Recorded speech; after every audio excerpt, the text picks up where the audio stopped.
Hi everyone, this is Rabbi Susan Nanus. I'm here with Tom Teicholz for another episode of Culture Mavens. Hi Tom. Hey Susan. How are So, you? I know we got some great stuff this week.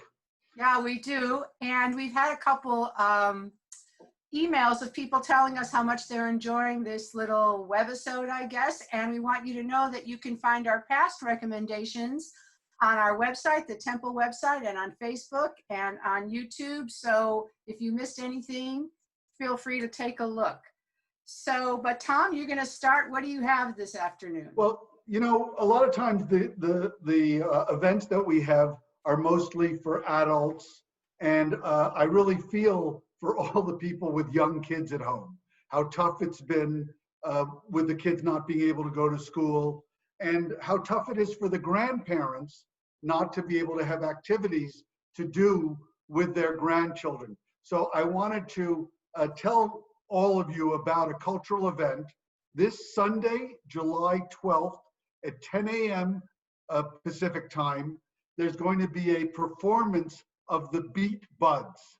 Now, most of you won't know who that is, but if you are a young kid or someone with a young kid, you'll know that this is a children's pop band that have kind of become a sensation.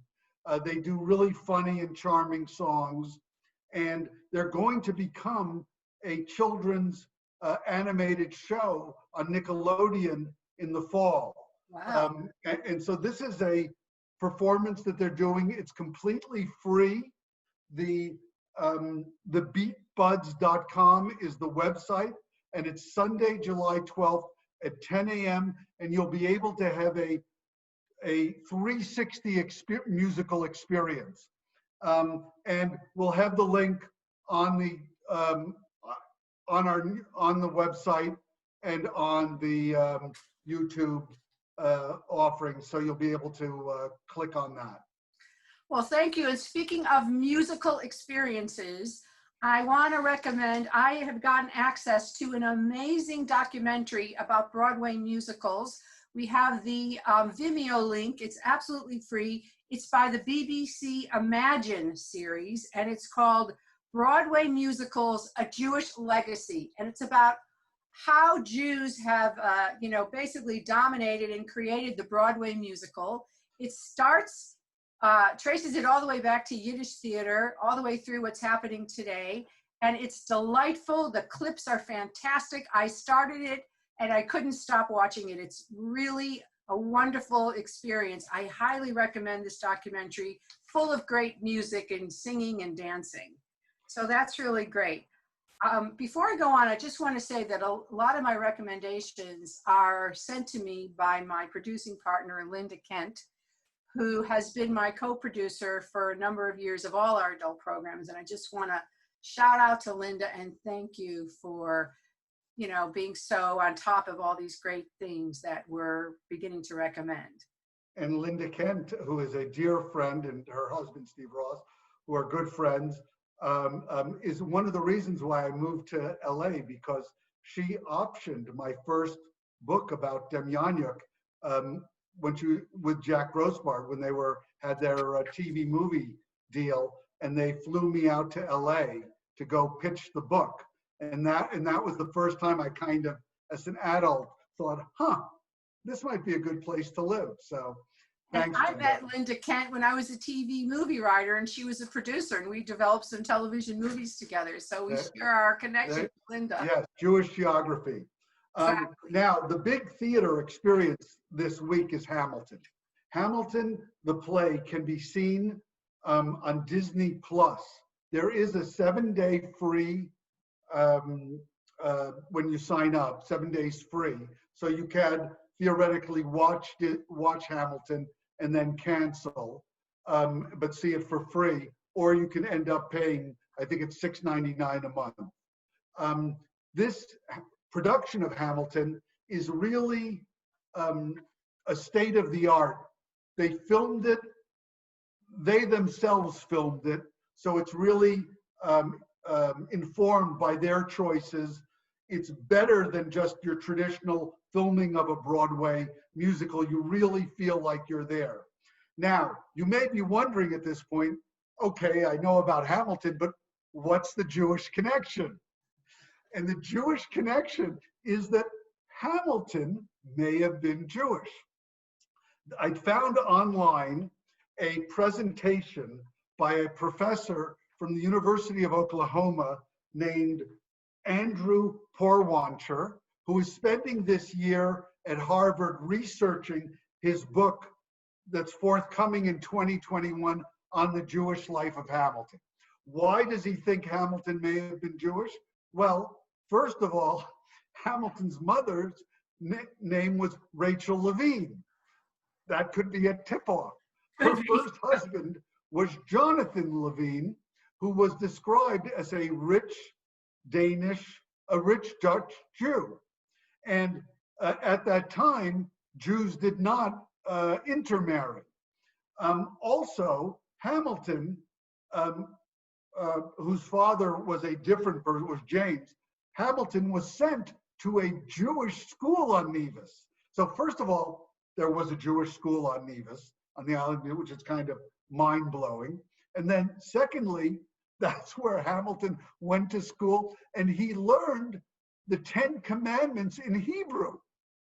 And Hamilton was the only one of the founding fathers who had Jewish clients that he represented in court. And beyond that, Hamilton, during the Revolutionary War, did an intensive study of Jewish European banking systems to come up with the banking system for the United States of America. Wow. And finally, Hamilton helped George Washington write his farewell address, and Hamilton is the one who included the phrase in Washington's farewell address about respecting all religions. Wow. And respecting freedom of religion. So that's the possible Jewish connection for Hamilton. Pretty strong. You know, all we need is a bar mitzvah to confirm it. You know, it's sort of, I smile because my mother, who was Hungarian, you know, no matter what you said, she would have said, oh, he's Hungarian, and tell you the Hungarian link. So now I've become the person who tells you the Jewish link. The Jewish link. Well, speaking of another Jewish link, last week I recommended a documentary about Golda, and this week there's another one from the Los Angeles Jewish Film Festival, but it's also a recording of the Broadway show Golda's Balcony, starring Tolva Feldshuh. But the reason I'm recommending it is that there's also, I'll tell you the exact date, it's going to be on July 12th, Sunday, July 12th, there'll be a live Zoom interview with Tolva Feldshuh, who played Golda on Broadway. So you could tune in and see, you could watch the documentary before, it's free on the LA Jewish Film Festival website.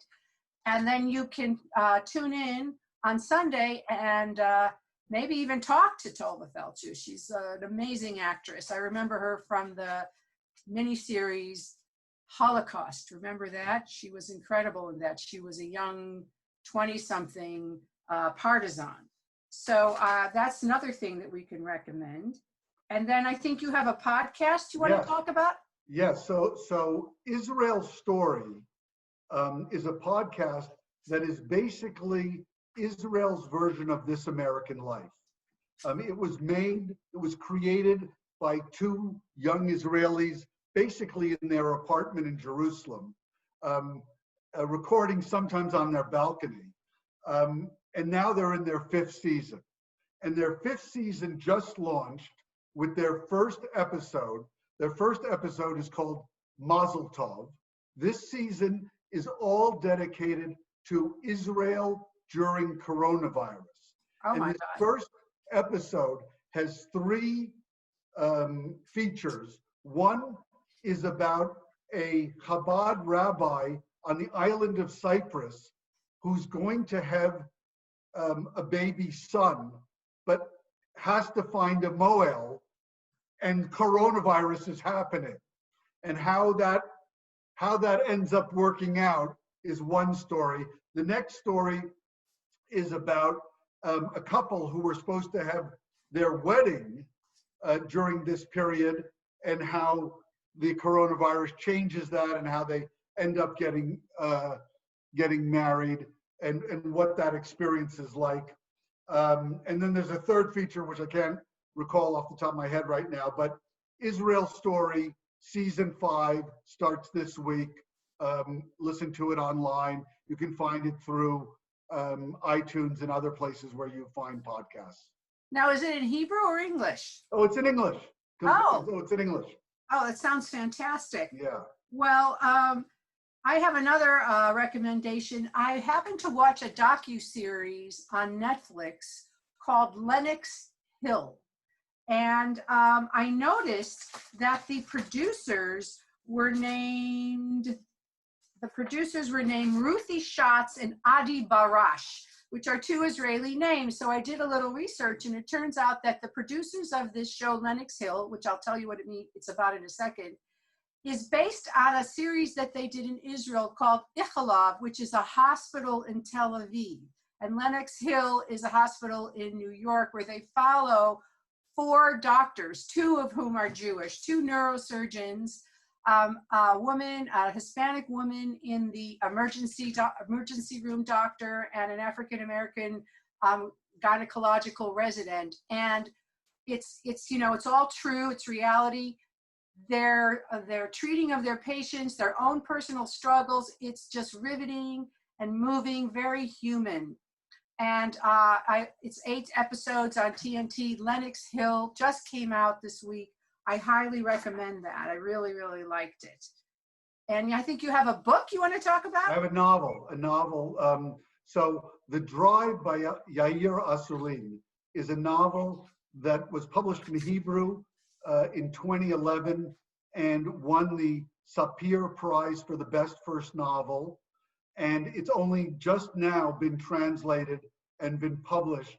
And I wrote a review of it, which appears this week on the Los Angeles Review of Books, and we'll give you the link to my review of it.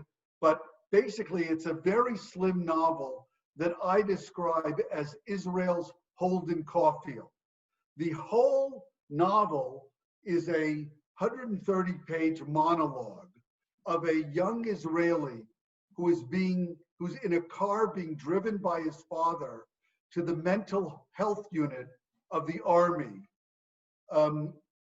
because he's about undergoing a breakdown of some kind.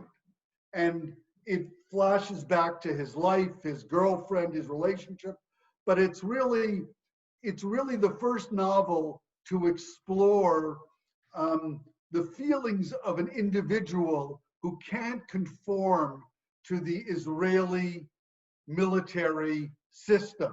Now, of course, many people in Israel have written about the Israeli military experience when there have been incursions into Lebanon or Gaza or other times. This is unique because he's talking about peacetime service. Right. And he's really a too sensitive young person who really has problems with the sort of groupthink of the military. And it's really worth reading. It's called The Drive by Yair Asulim. Oh, that looks great. Sounds great. I'm going to definitely read that. Well, I want to close with a part of culture that we haven't really touched before, which is food, which is definitely culture and important to Jews everywhere. So I want to let you know that this master chef, Israeli chef, though he's not in Israel, he has a big named Michael Solomonov, is giving Middle Eastern cooking lessons on his website. And you know of him, right, Tom? Oh, yeah, he's got a great restaurant in Philadelphia. He's quite famous. His cookbook is really fantastic. So if you want to take lessons to make fabulous Middle Eastern food, you can go on the website. I'm sure we're going to be showing the link, and take some classes and then dazzle your family with some new food as opposed to ordering out. And speaking of ordering out, I want to talk to you about our own temple caterer, Elliot Mann from Cornucopia, who has catered many, many of our events. And now that the temple is closed, he has started making Shabbat dinners that you can order and have delivered to your door. And all the dinners are prepared the day of with all safety precautions. All the cooks may wear masks and gloves and wash their hands all the time. And each meal comes with challah and dessert, and it's kosher, and it's in reusable containers, and it's delicious. And I have been lucky enough to be having some of those Shabbat dinners, and they're a brisket you could die from. There's brisket, chicken, salmon, side dishes, salad. It lasts the whole weekend. So if you would like to order, as a treat or send a meal to someone here at home in LA, please contact Elliot at Cornucopia. Well, that sounds like we've got nourishment for the mind and the body. So until next week, thanks, Susan. Thank you. Bye, everyone. Have a everyone. great week. Shabbat shalom.